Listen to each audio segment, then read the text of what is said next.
Una vez más, sean bienvenidos a mi canal. En esta ocasión voy a hablar del experimento sobre la obediencia a la autoridad de Milgram. Stanley Milgram nació en Nueva York en 1933 y murió en el año de 1984. Fue uno de los psicólogos más importantes del siglo XX. Estudió en la Universidad de Yale. Procedía de una familia hebrea, con un padre húngaro y una madre rumana. Milgram ha sido reconocido por sus importantes aportes al campo de la psicología. Este experimento tenía principalmente como objetivo contestar a preguntas como las siguientes: ¿hasta dónde estamos dispuestos a llegar llevando a cabo actos contrarios a nuestra ética por obedecer a la autoridad? ¿Hasta qué punto somos conscientes de nuestros actos al tomar una decisión atroz por obedecer a la autoridad? De hecho, este experimento logró, entre muchas cosas, dar explicación a fenómenos ocurridos en el Partido Nacional Socialista Obrero Alemán, mejor conocido como el Partido Nazi. Básicamente, el experimento trataba sobre hasta dónde están dispuestas las personas a llegar por obedecer a la autoridad, aunque esto implique dejar de lado sus principios éticos. Veamos en qué consistía el experimento. Milgram reunió un total de 40 participantes, por medio del periódico y por correo. Ahí se especificaba que era un experimento sobre la memoria y el aprendizaje. Además, se ofreció un pago de $4. Sin embargo, se les especificaba que independientemente de lo que pasara después, recibirían su pago. De esta manera, se dejaba la puerta abierta para quienes se rehusaran a terminar el experimento más adelante. La dinámica del experimento consistía en lo siguiente. Se les dijo a los participantes que hacían falta 3 personas para poder llevar a cabo el experimento. Estaba el investigador, el maestro y el alumno.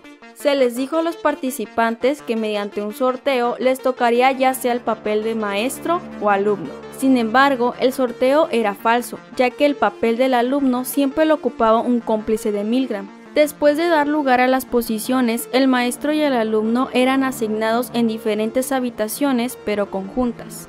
Antes de comenzar, el maestro observaba cómo es que se ataba al alumno en una silla y se le colocaban los electrodos. Una vez hecho esto, el maestro pasaba a una habitación donde estaba un generador de descarga eléctrica con 30 interceptores que regulaban la intensidad de la descarga, que iban en incremento de 15 voltios, fluctuando entre 15 y 450 voltios. Este generador de descargas eléctricas contaba con etiquetas que indicaban la intensidad de cada descarga. Entre ellas se hallaban las siguientes. No obstante, este generador era falso, ya que realmente no proporcionaba descargas reales. Lo que hacía era producir sonidos para que pareciera que era totalmente real. Sonidos como quejidos o gritos que supuestamente vendrían del alumno. De esta manera, el participante creería que las descargas eran reales. Ahora bien, el sujeto reclutado, el maestro, era instruido para enseñar al alumno pares de palabras. Si éste llegaba a cometer errores, el participante tenía que proporcionarle descargas. Conforme fuera haciendo las preguntas, sería 15 voltios más potente la descarga tras cada error. De esta manera hasta llegar a los 450 voltios si era necesario. Aunque el alumno, es decir, el cómplice de Milgram, no recibía ninguna descarga, el participante estaba seguro de que sí. De esta manera, los investigadores podrían ver si los participantes serían capaces de generar descargas hasta los 450 voltios, solo porque eran órdenes de una autoridad, en este caso, el investigador, aún sabiendo la intensidad de esta descarga. En caso de que el participante se negara a seguir con el experimento, la figura de autoridad que residía en la misma sala respondía con frases como estas: continúe por favor, siga por favor, el experimento necesita que usted siga. Es absolutamente esencial que continúe. Usted no tiene otra opción, debe continuar. Además, se les decía a los participantes que el investigador era totalmente responsable de los alumnos en caso de que se le preguntara. ¿Cuáles fueron los resultados? Antes de comenzar con el experimento, los investigadores estimaron las cifras de los resultados de los 40 participantes.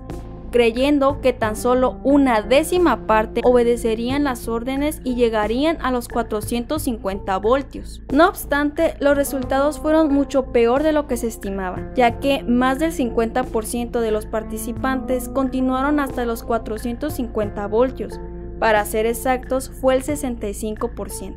De hecho, los 40 participantes llegaron a los 300, mientras que 25 de ellos llegaron a los 450. Aunque muchos de los participantes mostraron angustia y tensión mientras provocaban las descargas al escuchar los supuestos quejidos en las habitaciones, aún así obedecían las órdenes hasta llegar a los 300 o 450 voltios. En vista de esto, se llegaron a las siguientes conclusiones. Una de ellas fue que cuando el participante obedece órdenes de la autoridad, su conciencia se apaga de alguna manera y se pasa la responsabilidad a la figura de autoridad. Algo curioso es que entre más cerca se encontrara el investigador, la obediencia era mayor. Sumando a esto, entre más lejos se encontraba la víctima, más obedientes eran a la autoridad. Dicho esto, quienes contaban con una personalidad autoritaria eran más obedientes que los no autoritarios. Incluso quienes habían recibido instrucción tipo militar o con severa disciplina eran más propensos a obedecer. Quienes contaban con mayor formación académica eran menos propensos, ya que era menor la intimidación que produce la autoridad. Y por último, tanto hombres como mujeres obedecían por igual, y sobre todo que el participante tiende a justificar sus actos. Milgram aportó dos teorías para dar explicación a este fenómeno. La teoría del conformismo. Esta dice que en una situación crítica, un sujeto que no tiene la habilidad ni el conocimiento para tomar decisiones transferirá la toma de decisiones al grupo y su jerarquía. La teoría de la cosificación. La obediencia se debe a que una persona se ve a sí misma como un instrumento que debe realizar los deseos de otra persona, y por lo tanto no se considera responsable de sus actos inexplicables. Como pudiste notar a lo largo de este video, los resultados de este estudio son escalofriantes. Muchas de las veces se llegan a cometer actos atroces por el simple hecho de ser obedientes a la autoridad. ¿Tú qué piensas? ¿Los actos atroces cometidos por los nazis fueron debido a este fenómeno? ¿Y tú qué hubieras hecho? Si te pareció interesante, te invito a que me dejes tu like, te suscribas y actives la campanita.